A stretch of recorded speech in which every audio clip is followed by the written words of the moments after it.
situation in Egypt. Our discussion will assess the implementation of the 2019 recommendations issued by the African Commission on Human and People's Rights ahead of the Commission's upcoming consideration of Egypt's report later this week. This conversation also takes place at a critical time. On October 22nd, 2025, President Abdel Fattah al-Sisi met with EU leaders in Brussels for the first ever EU-Egypt summit, marking the launch of a strategic and comprehensive partnership. Despite being framed around shared stability and prosperity, Egyptians continue to face systematic repression, targeted control over civil society and media, and widespread violations of economic and social rights. With the release of activist Ali Abdel Fattah after 6 years of unjust detention and a limited review of the Code of Criminal Procedures were welcomed, these steps remain utterly symbolic. Authorities have referred more than 6,000 people to terrorism-related trials only in 2025, many for nothing more than exercising their basic rights. Reports of enforced disappearances, torture, extrajudicial killings, and even mass graves in North Sinai continue under near total impunity, and we will address that by the speakers present today. At the same time, despite over 15 billion USDs in international financing between 2024 and 2025, the government has failed to meet constitutional spending targets on health and education, leaving millions of Egyptians in poverty amid austerity measures and soaring living costs. Today's panel will address these realities from civil and political rights violations to the erosion of economic and social rights, and will help us reflect on how African mechanisms can respond effectively to the situation. As the African Commission prepares to review Egypt's record, we call on African states and human rights defenders present today to ensure that Egypt's obligations under the African Charter on Human and People's Rights are not treated as optional. The African system must remain a collective shield for the people of this continent, ensuring that political partnership never comes at the expense of justice, accountability, and the dignity of whose rights are being violated. We will start with our first speaker today, Ahmed Atallah, who will address the detention conditions and the situation of the application of the death penalty in Egypt. You have the floor. Okay. Thank you very much. My name is Ahmed Atallah. I am the Executive Director of Egyptian Front for Human Rights. I'll start talking about the death penalty. So we have been monitoring since 2018 the situation of the death penalty in Egypt, and we can say clearly that Egypt keeps violating its obligation under the African Charter for Human Rights, especially the Article 4 related to the right to the life and the Article 5 related to the freedom from the torture. So I'll start with the numbers. In 2024 alone, Egyptian courts sentenced at least 380 people to death across 255 cases, including 16 citizens tried in 5 cases involving allegation of political violence. During the same year, 35 death sentences were upheld, 3 of them in cases related to political violence, and 13 executions were carried out. These figures place that Egypt, like among the countries with highest numbers of executions, and reveal a deep reliance on the death penalty, particularly in politically motivated cases, many of which were marked by unfair trials. It's worth noting also that these sentences are issued under an extensively broad legal framework, at least 104 articles across various laws allow for the death penalty, including the Penal Code, Anti-Terrorism Law, the Drug Control Law, and other laws. On the other hand, these executions happened with reports of unfair trial, torture, enforced disappearance, and forced confessions, particularly in cases involving political violence. On the other hand, regarding the detention conditions in Egypt, and based on the fact that since 2021, the government built new prisons, like part of them, like prison complexes, accompanied by a propaganda campaign by the government claiming that these new prisons would improve the detention conditions. After years of transferring detainees from the old facilities to these new facilities, the questions now arises as uh, to whether these prisons have led to real improvement in detainees' rights or not. So, from extensive documentations with families and former detainees in 5 new prisons, we are talking about Badr 1, Badr 3, Wadi Natrun, and the 10th of Ramadan for women and men. It can be said that structure upgrades have not translated into better conditions in terms of many issues as follows. We have documented like unsafe water, inadequate ventilation, medical neglect, essential medicines and food are often denied from entering to the prisons, especially in Badr 3 prison. We have also documenting preventing students from taking exams. Also, we have documenting that the visitation rights remain severely restricted, including bans on bringing food and books to detainees, as I mentioned previously. Also, the new prisons are remote. We are talking, for example, Badr 3 or Badr 1. It's like 1 hour from Cairo, like the old Cairo, which is hard to access from families or lawyers. And also, it was documented that there is also violation of privacy by ongoing electronic surveillance, and also the bright lighting 24 hours in the cells, worsening the mental health of detainees. We have also documented the use of solitary confinement and torture as punishment for protests. When we talk about the protests inside the prison, we are talking about the hunger strikes that take place, like resulting from this kind of violations, and also like from all of this previous practice, we can say that most of this violation, especially this medical negligence, lead to like this custody. We monitored in 2024, 2025 only up to October that at least 42 detainees dead in several detention facilities. We are talking like out 9 out of this number already dead in the new prisons. As also I mentioned that this kind of violation like lead to several hunger strikes and suicide attempts that took place in the prison and also sometimes in the courts, protesting against these violations. So regarding like quick mention to the women detainees rights, also they face the same harsh conditions.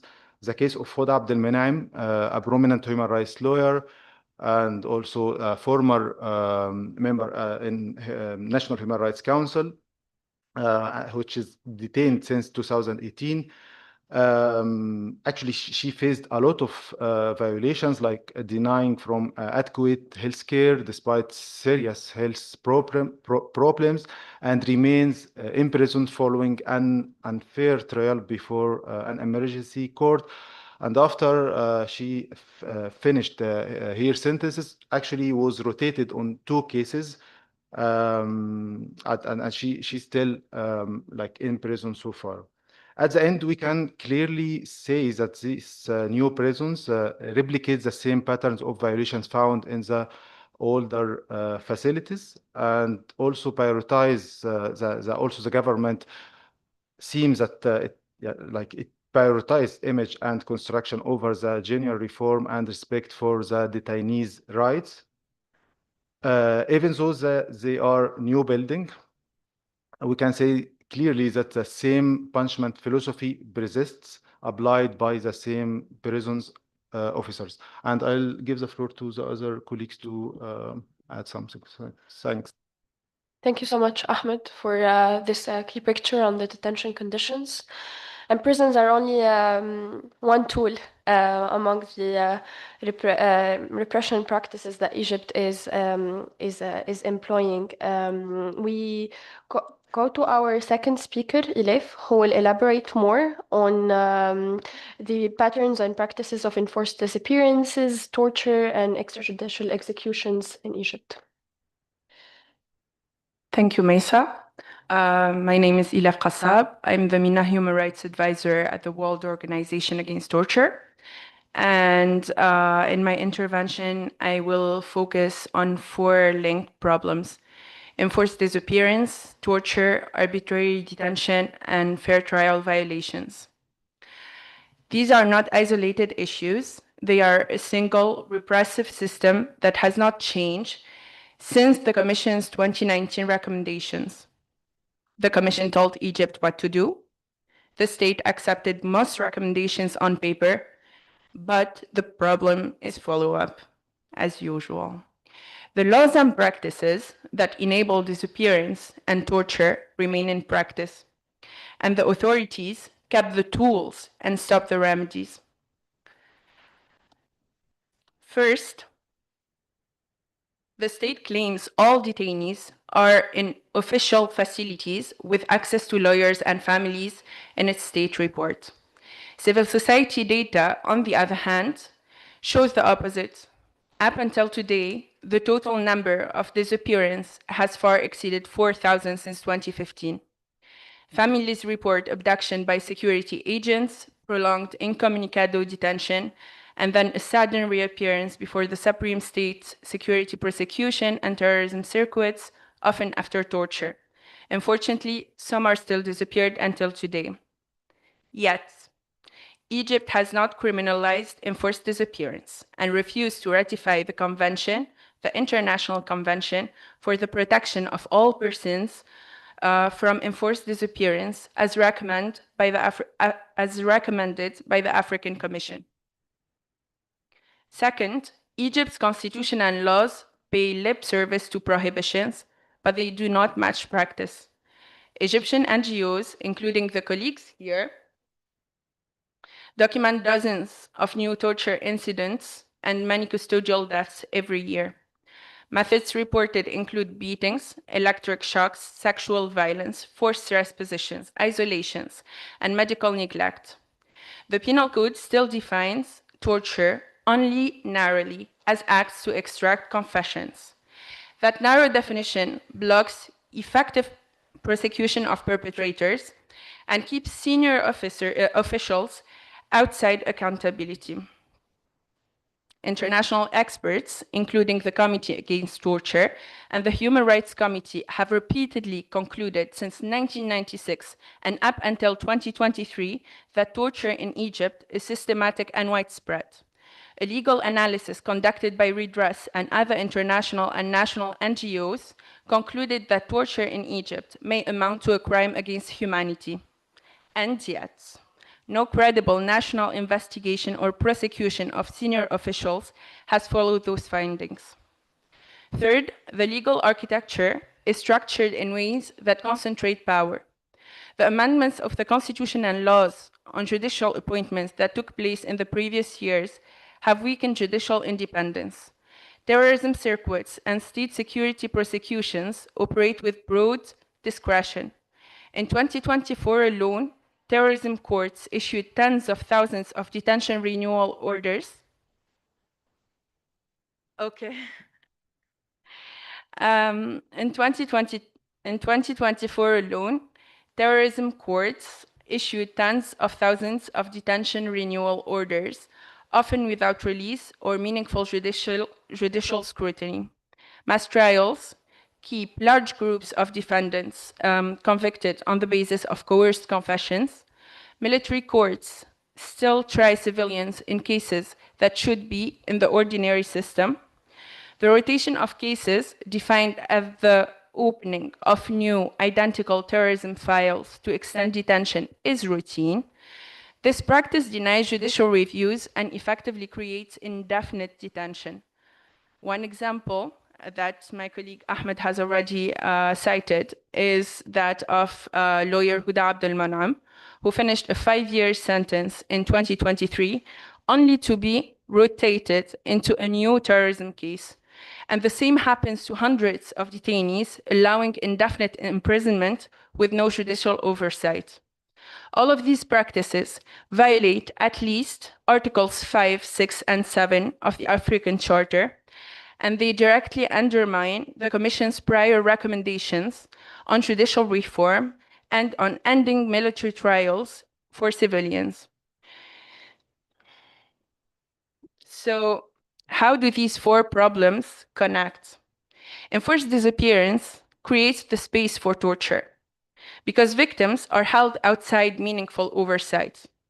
Torture produces the confessions that feed mass trials and allow prosecutors to argue for continued detention.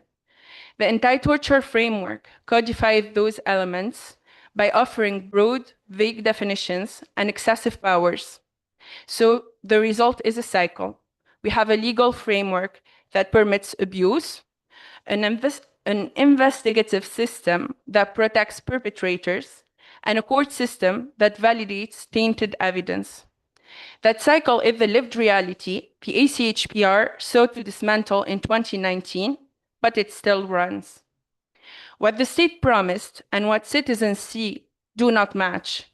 In 2019, the Commission recommended criminalizing enforced disappearance, revising the definition of torture, ending the misuse of anti-torture laws, ensuring independent investigations, and allowing access to detention centers. Egypt has not implemented those measures in any meaningful way. The victims keep accumulating, the families keep waiting. The following are a set of demands and recommendations to restore any hope of accountability. Thus, Egypt must criminalize enforced disappearance and ratify the International Convention for the Protection of All Persons from Enforced Disappearance and the optional protocol to the Convention Against Torture, amend the Penal Code to adopt the full international definition of torture, thus the Article 1 of the Convention Against Torture definition, and remove the confession-only limitation, suspend the routine use of incommunicado detentions, remote renewals, and rotations of cases, and guarantee immediate access to counsel and family, and the use of emergency and terrorism-only courts for ordinary criminal matters, and restore judicial independence in appointments and oversight, establish an independent, empowered investigative mechanism with prosecutorial capacity to investigate enforced disappearance, torture, and custodial deaths, and ensure victims access to victim justice and redress, and finally, to grant the ACHPR and UN mandate holders full access to all detention facilities, including Badr and Wadi Natrun, and publish disaggregated detainee statistics. Finally, just to be clear, my intervention is not about political point scoring. This is about the African Charter's core guarantees. When the state accepts recommendations and then keeps the toolbox that produces the abuses, the Commission's authority and the Charter's protections erode. The Commission must insist on concrete timelines, verification visits, and a mechanism to monitor implementation. Because if we allow another review cycle to pass without that, the words of this room will remain empty to the families who wait at prison gates. Thank you. Thank you so much, Elif. Yes, it deserves an applause, honestly. We move to our next speaker, Mohamed Lotfi, who will address the erosion of economic and social rights in Egypt and the reality of minorities living there. You have the floor. Thank you. Um, Very quickly, going through the economic and social rights, Egypt has constitutional percentages of the GDP to be spent on education, health, housing, higher education. However, what we have noticed is that over the past 10 years, Egypt has not reached the 3% GDP government spending over education. We notice also on the health, 3% over health, and Egypt has not reached yet the 5% over education. So Egypt is roughly at half that amount of spending. What is worrying is that we see a trend over the past 10 years that these percentages of the GDP are not increasing. They're actually staggering, sometimes even declining. And therefore, Egypt is regressing, actually regressing on the realization of economic and social rights when it comes to the right to health and the right to education. When it comes to the right to housing, there is a latest development. It has to do with amendments to the law that allowed fixed rent. Fixed rent was fashionable back in the 60s to stabilize the housing situation of the many poor of the country. And so this law was amended following a constitutional court sentence that said that some of the provisions were not constitutional. Anyway, now within 7 years, about 1.7 million families will have to find alternative housing. Within 7 years from now, 1.7 million families will have to find alternative housing in the market, which is completely unaffordable for such families are mainly made of pensioners who have been living for all their lives, or their kids who are now living there. So social stability may be at stake. And we have seen some protests and gatherings by families who live in such old rent flats in Cairo. We have seen one of the lawyers actually arrested and disappeared for a few days because he went on TV to speak on behalf of those families. And it's a dangerous game. It's a dangerous game. Some areas in Cairo are mixed confessions or mixed communally mixed. An area like Shubra is 50% Christian Coptics and 50% Muslims. It's and communal violence in Egypt happens over small fights between neighbors, as Sadat has rightly noticed back in the past. And we fear maybe a situation where a tenant is Christian and the owner of the flat is Muslim, or the opposite, may take a community down the path of violence over housing and security of the family. Obviously, evictions and forced evictions continue to happen widely for big projects on public projects like roads and other mega structures that the government establishes and likes to show in a glossy way. Those who pay the price of those evictions are the very poor of the big cities who are pushed out of the center of the city to the fringes in social housing uh, that are higher rent than what they pay currently. When it comes to environmental rights, Egypt is still back and very how we call it behind when it comes to protection of the environment.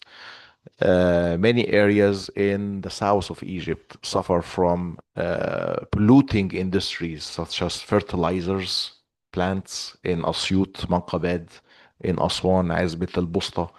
There are many areas where the communities who live near the Nile, who are farmers, fishermen, lose their jobs or lose their health because of the pollution of the Nile as a result of those fertilizers. And we have litigated against some of those fertilizers plants, litigated against the government, the Ministry of Environment, because the Ministry of Environment is the one that's supposed to make sure that those plants abide by the environmental law in Egypt. However, most of the time, those don't do that, and it is the poorest who suffer the economic consequences of this and health consequences of this for the sake of big profit. When it comes to minorities' rights, Egypt is a very plural society.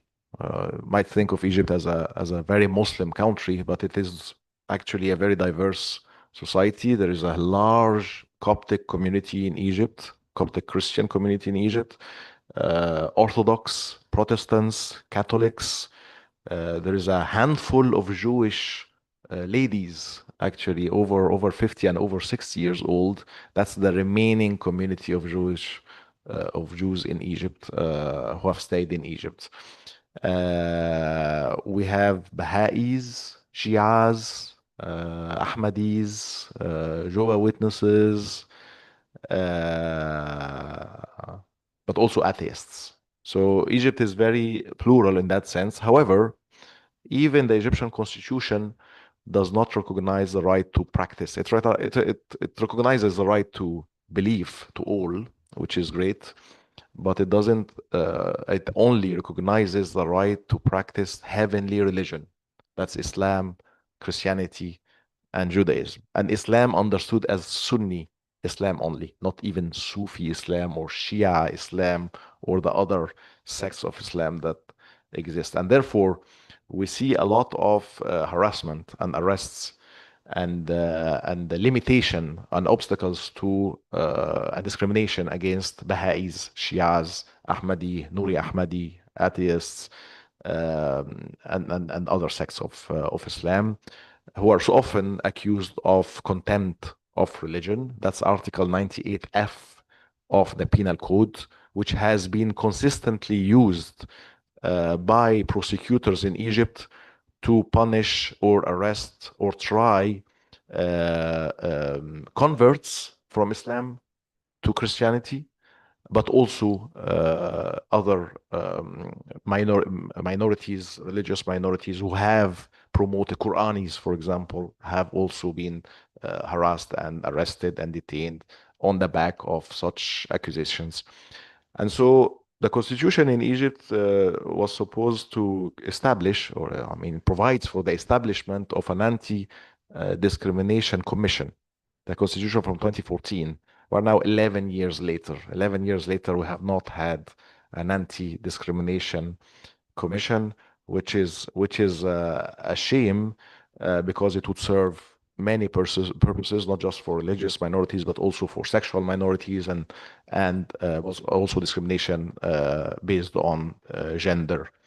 And so recommendations, number one, the establishment of the anti-discrimination commission. Two, the abrogation or the cancellation of this Article 98F of the Penal Code that allows for persecution based on this accusation of contempt of religion, and a unified law on religious buildings or places of worship, so that Christians, like Muslims and other confession, can practice their religion in the place of worship without discrimination based on, bureaucracy, licensing restrictions, but also equality in treatment of Muslims and Christians and other confessions when it comes to conversion from religion. In Egypt, you can convert from Christianity to Islam, and civil servants would applaud you and take you and hug you and immediately establish in the civil registry that you have become a fellow Muslim. But if you are Muslim and you want to convert to Christianity, good luck. They consider this as an impious or a sin to do, and you cannot, as a Muslim, convert to Christianity. Baha'is cannot bury their dead. They are not a recognized religion, heavenly religions, and so Baha'is have been struggling just to get burial places for the dead ones in their community. When it comes to economic and social rights, back to recommendations have to do with increasing the budget percentage of the GDP on housing, health, and education to meet the constitutional. Obviously, it cannot be immediate, but at least to be on the right track to reach the constitutionally provided spending percentages, but also application of the environmental law on polluting industries and provision of alternative housing to pensioners and the poorest sectors of society and segments of society so that they can afford housing, social housing, within the 7 years time frame provided by the law. On women, obviously I mentioned the anti-discrimination committee, but we see often loss of jobs by women in sectors such as education and health, specifically because of those cuts in government spending. And also discrimination in employment of women based on the fact that they might go on maternity leave or etc. And so we see discriminatory practices by private sector and even public sector in employing women. That's something that needs to be addressed very quickly. Thank you. Thank you very much. Our next speaker, Amr Magdi from Human Rights Watch, who will address the compelling evidence that have emerged that implicates the Egyptian government and its military in the commission of potentially crimes against humanity in Sina. You have the floor.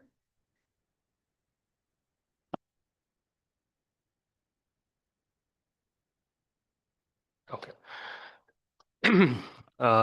Thank you, Maisa. My name is Amr Magdi. I am a senior researcher with the organization Human Rights Watch, but I'm also here presenting and representing also the director of the board in the Sinai Foundation for Human Rights. We did a joint submission in lieu of a shadow report for the Egypt review on the occasion of Egypt review in the current session in the African Commission. So I will zoom in on Sinai, which is a peninsula in the northeast of Egypt. What has been happening and described, the violations described by my colleagues in mainland Egypt, when it comes to Sinai, I would say it has been multiplied by hundreds.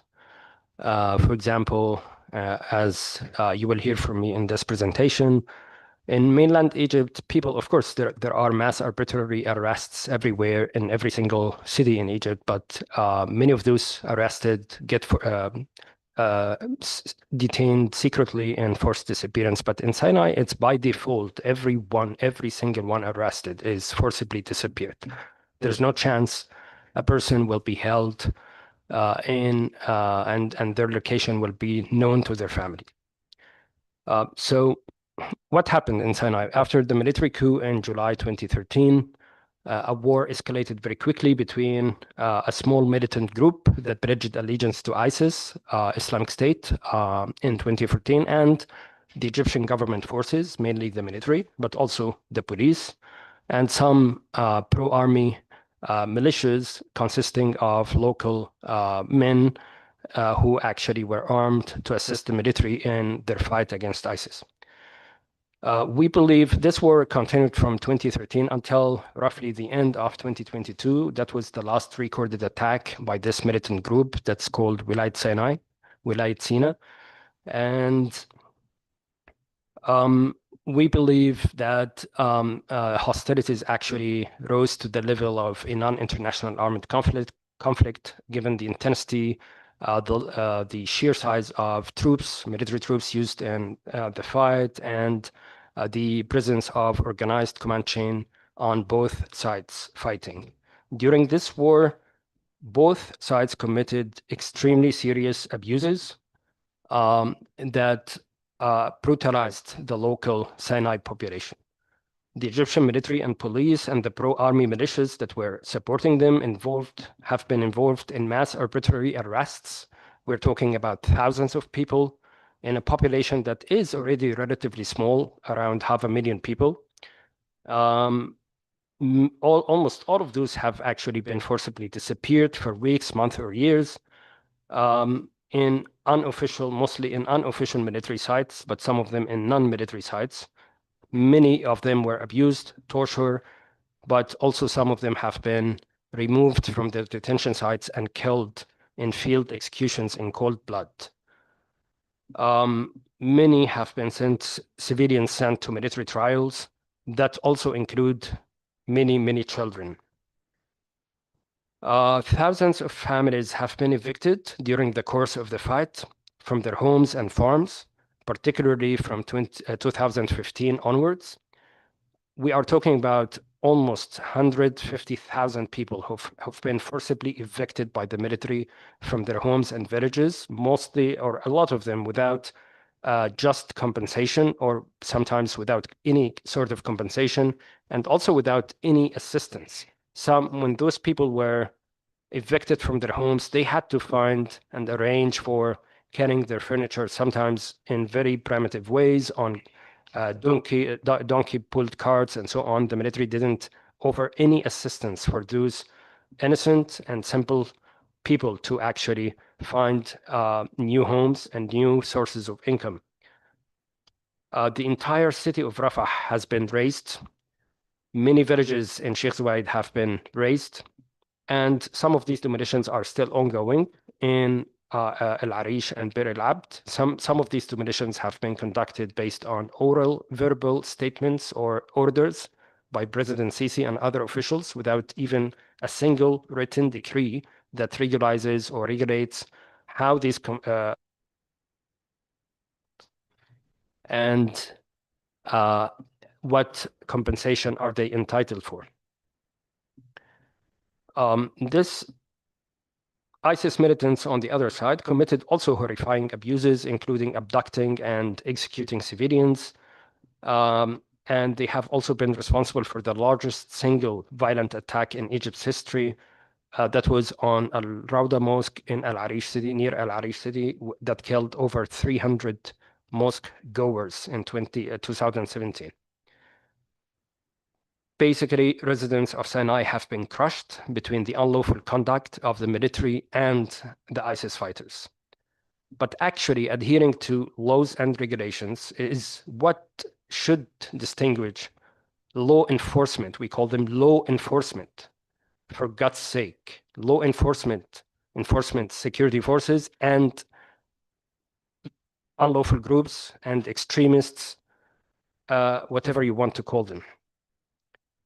I want to zoom in on the abuse of extrajudicial executions. Human Rights Watch, Amnesty International, Sinai Foundation for Human Rights, and among others have documented over the past few years several incidents of extrajudicial killings, basically field executions of people detained in Sinai. For example, in January 2017, the Interior Ministry released a propaganda video, showing what they claimed to be a raid on a terrorist hideout in Al Arish City in North Sinai that resulted in the killing of 10 people. Ironically, analysis of this official video shows that it has been completely edited and fabricated. The raiding commandos, when they are approaching the house, for example, there is very strong illumination that's usually used in cinema production that would never be used in a real scenario of a security raid over a house. The first guy murdered in the video is kneeling on his knees and his hands are behind his back. Probably he was handcuffed before he was killed. The video shows that all bodies have been removed, as indicated by the pools of blood in the video, and so on and so forth. But it's not just the video. After the Interior Ministry released this video, actually it sparked rare spontaneous protests in Al Arish city by local residents, because simply at least 6 of those 10 people murdered have been reported to be detained for months. Some of them were even taken before the eyes of their own families and kids. Even a member of the government, or the official body for human rights in Egypt, the National Council of Human Rights, Dr. Salah Salam, said that 6 people of those killed were actually, their names were submitted to a committee to demand the release. So even the government acknowledges that those people were released and killed in detention, were detained and killed in detention. Following our state, the Human Rights Watch commented on this and showed how those people were killed in extrajudicial executions. I think Amnesty did the same. And after that, the security forces, the authorities never published again any single video revealing what they call extrajudicial executions. According to military statements, the official Facebook page of the military spokesperson, Sinai Foundation conducted a survey collecting all the statements from 2013 to 2022 and found that the military claimed they have killed over 5,000 people in Sinai during the course of the war and detained almost 15,000 people. But when you compare these numbers to the actual estimated number of militants in Sinai, most experts believe this was a very relatively small group that was also a very local phenomenon. So ISIS in Sinai was unlike Syria or Iraq. It was not joined by foreign fighters. It was mostly a local phenomenon inside, and it was very much, pretty much isolated. And most experts believe they were those fighters between 1,500 to 2,000 people. But the military says they arrested 15,000 people and killed almost 5,000 people. In so many statements by the military across the hostilities and the conduct of military operations, they also claimed that they killed a lot of people in clashes. But many of those claimed allegedly to be killed in clashes were actually detained, removed secretly from their detention sites, and killed and murdered in cold blood after being blindfolded and handcuffed.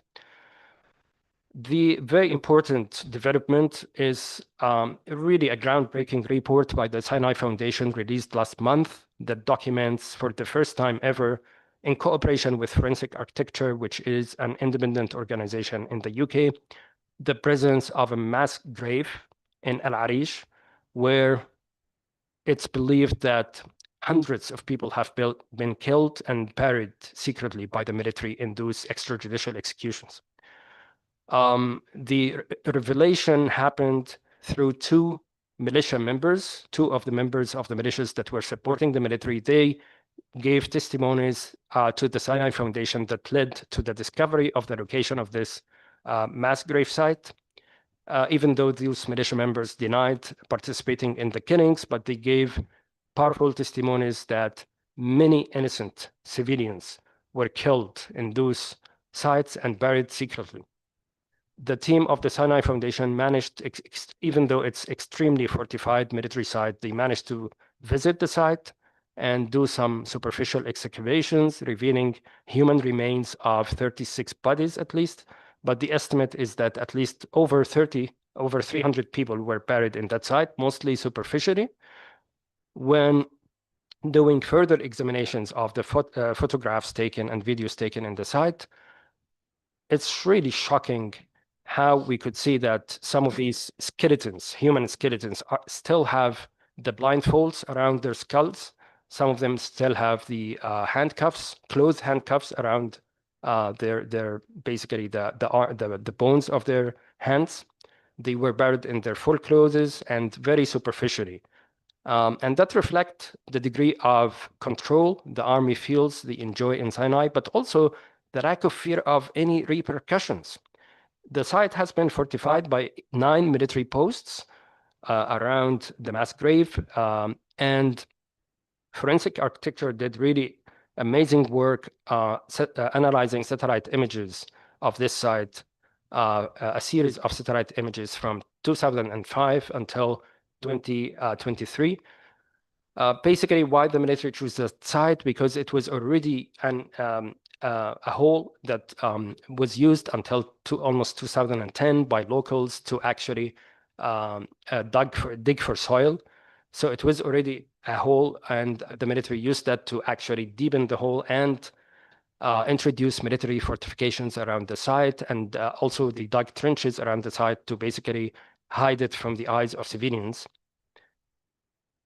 In this analysis, we have found in the report have found also not just this mass grave. The witnesses or the militia members also talked about a second site for a mass grave in North Sinai, but that one was not. The team members have not been able to visit the site because of military fortifications. The report also sheds lights on new incidents of extrajudicial executions that were not documented before. For example, in March 2016, the military in the middle of Sinai took or detained two children, 12-year and 13-year-old, from the Al Ghul family, and they were found killed and covered superficially with sand just hours after their murder. Those were children, 12 and 13 years old. There are other incidents in the report that document extrajudicial executions. I think my time is up, but what I want to say is right to life is inherent. It cannot be subject to derogation. That also applies to times of crises and emergencies. It also applies to situations of armed conflict. People in Sinai and Egypt deserve the truth and justice. Thank you. Thank you so much. Thank you so much, Amr. The crimes that have been and continue to be uncovered in Sinai testify the urgent need to uphold the rule of law and ensure accountability for grave violations perpetrated throughout Egypt in the name of counterterrorism. We will have one last speaker that will join us online before we listen to your comments and questions. Refreshments will be available after the event outside of the room. Is Sarah online? Can you hear us? Yes, I can hear you. Can you hear me?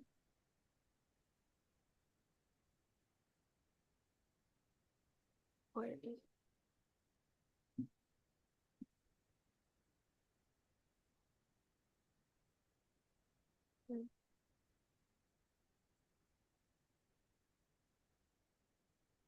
Okay. Okay, why we sort probably the technical issue, we can start receiving some comments or questions that you would like the panel to address. Oh, she's here. Okay, Sarah, please, you have the floor. Thank you so much, Maisa. Thank you, everyone. 1 second, dear. I don't think we can hear you in the room. Can we try again? Hello. Please go ahead. Can you hear me? Okay. Good afternoon, everyone. I'm Sarah Zidi, advocacy lead at Humina. My focus is the overlap between human rights defenders and the three freedoms that keep public life functional in Egypt today: peaceful assembly, association, and expression. I'll keep the recent practice and concrete examples. A fuller evidence base will appear in Humina's forthcoming report, Years of Siege, the State of Civic Space in Egypt, from 2019 to 2025, due next week. On peaceful assembly, notification frequently operates as de facto licensing. After the small September 2019 demonstrations, random street checks and curbside phone searches expanded within days, leading to large numbers of detentions.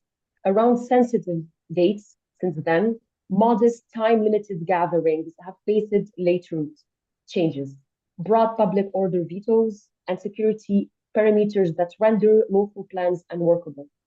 Organizers, marshals, and legal observers are often the first to be pulled aside or told to observe from a distance, undermining the role that lower risk and keep protest management predictable.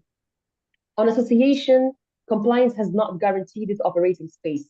The November 2020 arrests of senior staff at the Egyptian Initiative for Personal Rights, days after a formal diplomatic briefing, sent a clear signal that registration, internal governance, and professional engagement do not necessarily insulate leadership.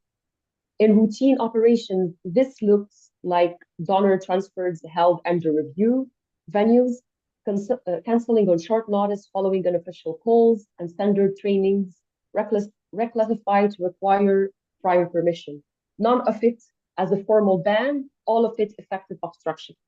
The experience of the Association for Freedom of Thought and Expression underscores the same point. Even organizations that register or apply for license encounter continuing constraints and oppression, including content blocking and administrative hurdles that stall programs and narrow public reach. On expression, new rules cases show structure rather than exception. In November 2019, plainclothes officers entered Mada Mosque, detained editors for hours, and released them after questioning. The outlet has repeatedly faced blocking windows since. In 2020, Al Manassa reported intermittent ISP level blocking alongside prior raids and staff questioning. Mirror links will function briefly and then go dark. I apologize.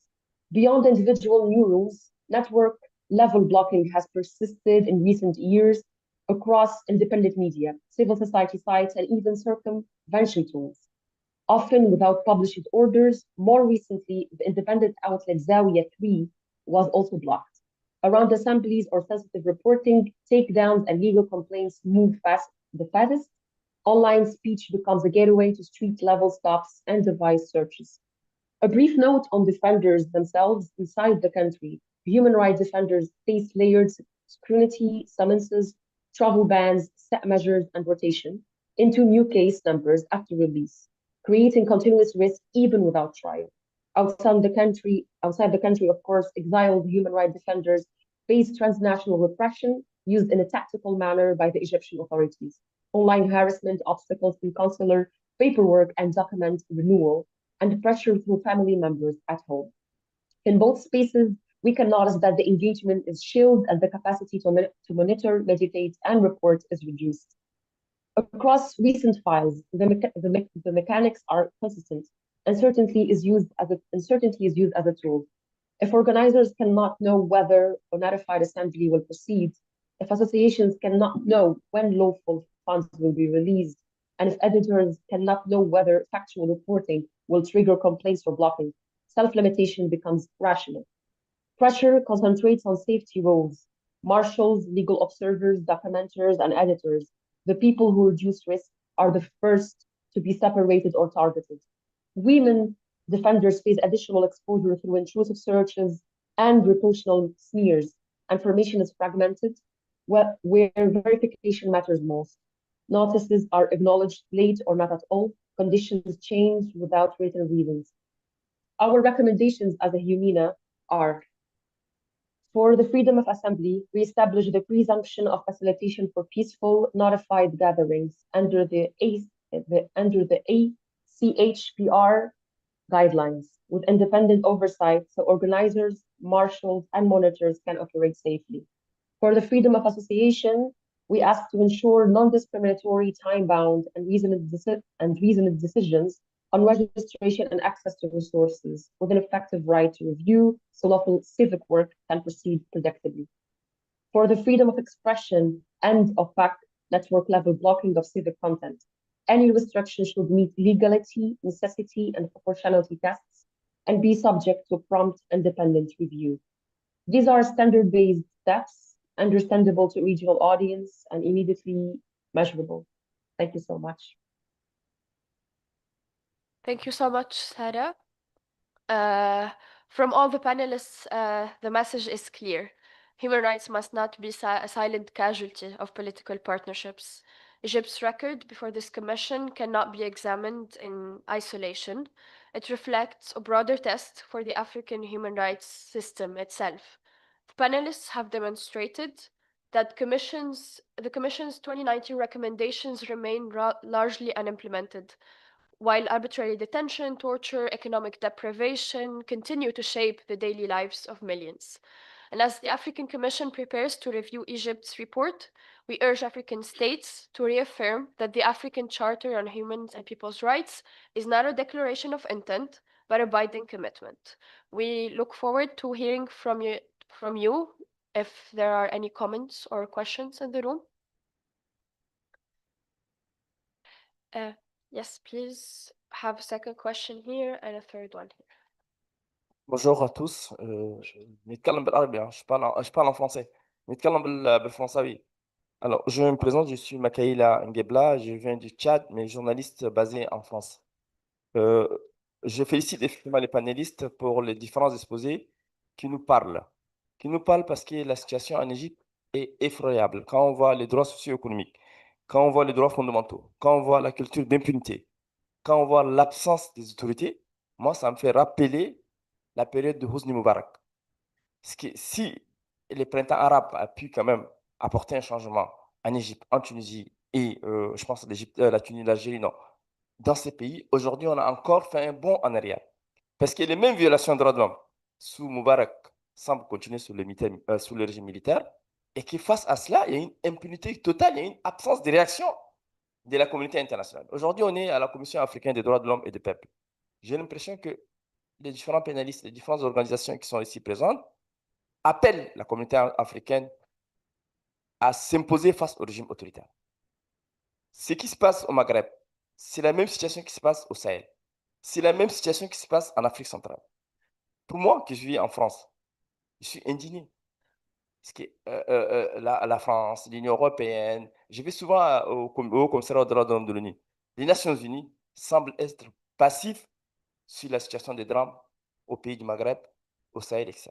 Donc moi, j'invite la Commission africaine des droits de l'homme à un discours de fermeté. Il faut absolument, absolument des sanctions économiques, des sanctions variées pour faire respecter les droits de l'homme dans nos pays, que ce soit Tunisie, Égypte, Maroc, Algérie, le Tchad, moi je viens du Tchad, et le Sahel, c'est une situation dramatique. La journaliste tout à l'heure évoquait la situation des journalistes dans ces pays.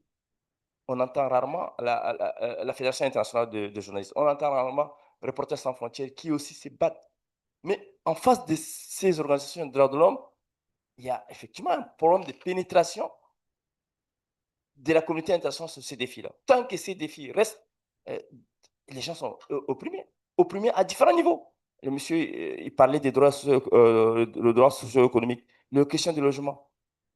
C'est la même situation qui a été à l'origine de la révolte du peuple égyptien, mais c'est la même situation qui continue sous le régime militaire. Moi, je suis vraiment indigné et je pense que la voix de la communauté internationale et la communauté africaine doit s'exprimer pour que cette situation puisse changer. Parce que c'est impardonnable, c'est inqualifiable. Il faut que les organisations internationales ici présentes, africaines, ou tout comme internationales ici présentes, doivent vraiment fédérer leurs efforts, multiplier les efforts, mutualiser les efforts pour que cette situation change un peu partout. Je vous remercie. Merci pour votre intervention. We have another question, I think, there and here. Yes. Yeah, just a quick one. So usually when I travel, I like discussing with taxi drivers about the political situation in the country. I happen to be in Egypt, and I was with a driver, and I asked him, "What about the political situation?" He said, "Sir, please." And that thing is ringing in my head till now. So, and I'm wondering, when I heard what you just said, I said to myself, I'm afraid of the defenders living in Egypt. What is their situation? And I hope also there's not like an African country I don't want to mention. They have government NGOs coming to the sessions defending the government against the real NGOs defending the right of people. Thank you. Much. Our third question.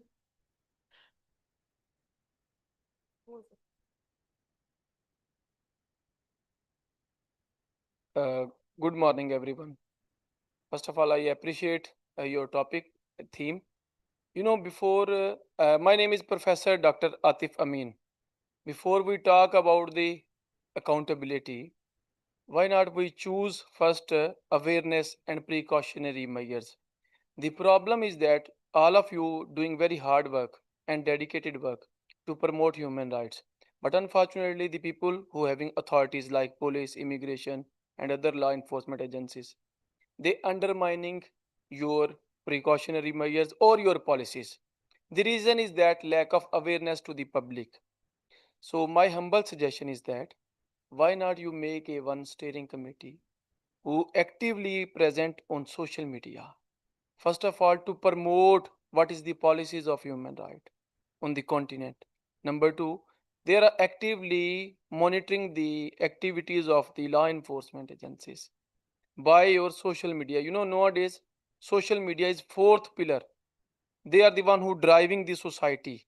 I'm sorry, we only have 10 minutes, so if you can, Okay. yeah. So my only humble request is that how you people make awareness sessions to increase the human rights awareness in the continent. Thank you. God bless you. Thank you very much. We have another question here. Thank you very much, Akukwen. My question is around the social and economic rights in Egypt. I've been following the conversations about the Ras Al Hikma project, and that make me wonder about what such projects and the Gulf money, UAE money engaging now in Egypt. Tell us about the political economy now in Egypt, and also about people's access to land, housing, rights, and living standards as well. So, any comments on that would be useful. Thank you. Thank you very much. So we have already two things to address: situation of HRGs in the country, and do you want to go first, please? So HRDs in the country, yeah, it has been a war of attrition war for against organizations. And so maybe back in 2011, when the revolt was happening, maybe we were 30, 40 organizations, fairly independent.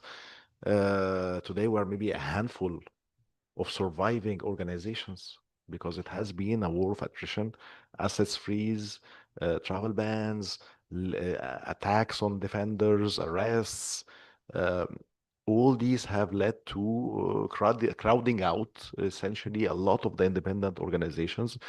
Many organizations were able to be established in the diaspora with presence in Egypt as well and actions in Egypt.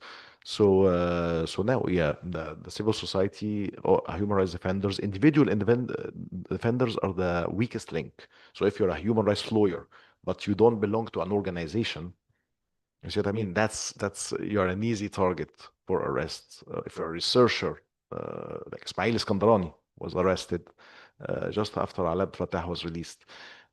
It's an easy target for the government. If you belong to an organization, it's a layer of protection. It's not enough, but it's a layer of protection than individual activists. And I agree with you. Yes, the economic situation is such that yeah, that was one of the reasons why Egyptian people have revolted. Inequalities, grievances, social and economic grievances, and they are on the rise in Egypt. Well, on the question of land, land is state ownership mainly. So in the Nile Valley, rural farmland are mostly private ownership, mostly. Okay, but the rest of the country, it's desert land, it's public property of the state.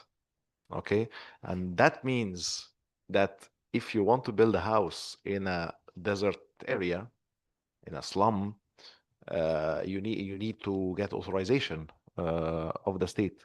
Obviously, people don't wait for authorization. They need to live. They need to grow their families, and so they build informal settlements. Manshit, Nasir, Haggana, so many, and in Alexandria, same, and everywhere in the same.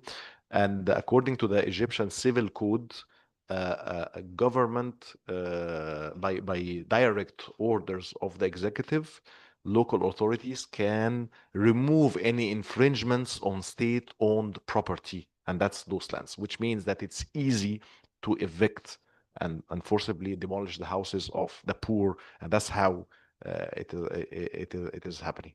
So land ownership is state controlled, very much so, and access to land is very difficult for people to establish commerces. They do it, but this is going against the law, and they may lose on their business or their investment or their house. Thank you.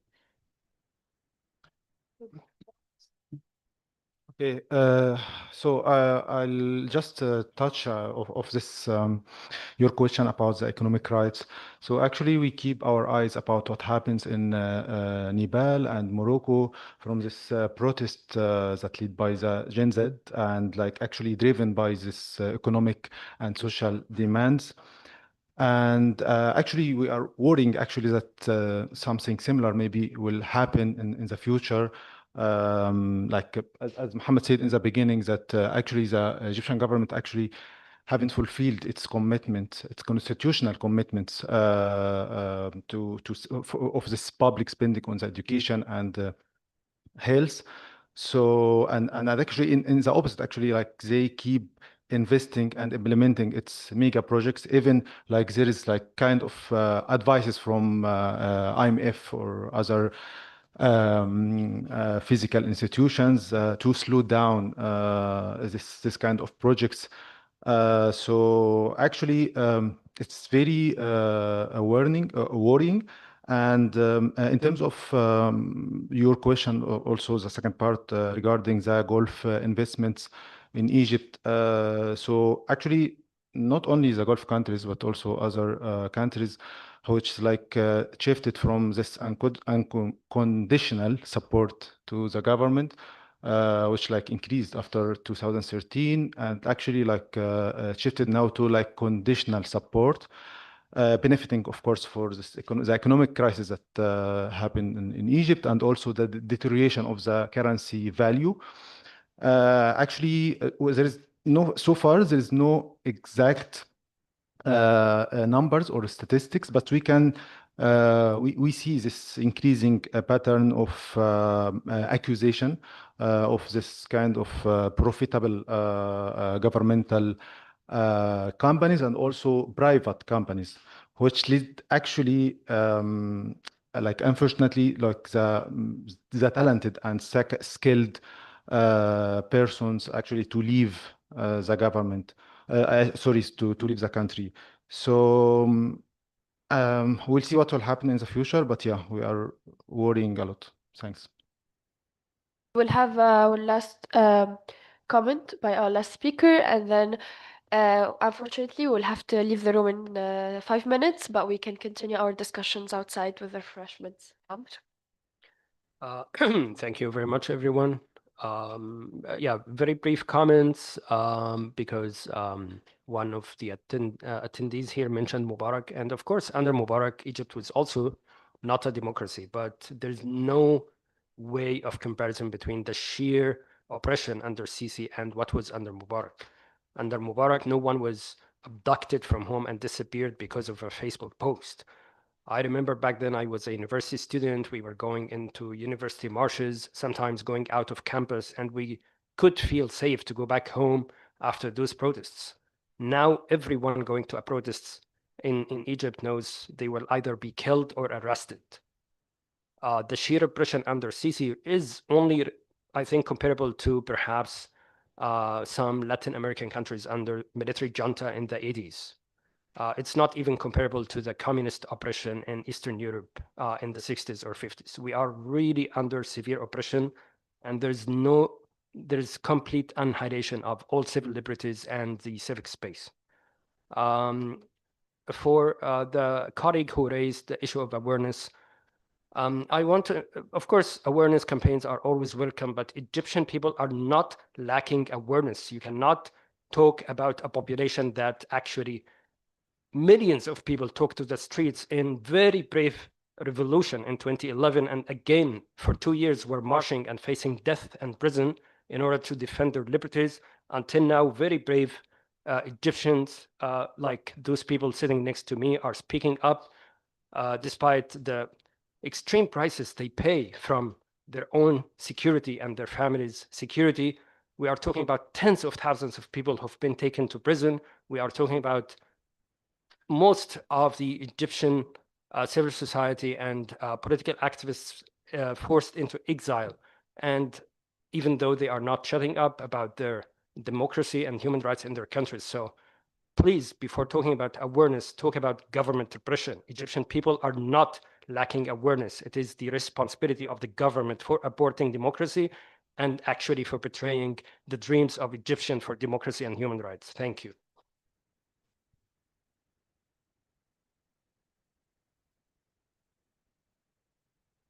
Our session ended. We look forward to discussing with you outside of the room. Thank you so much.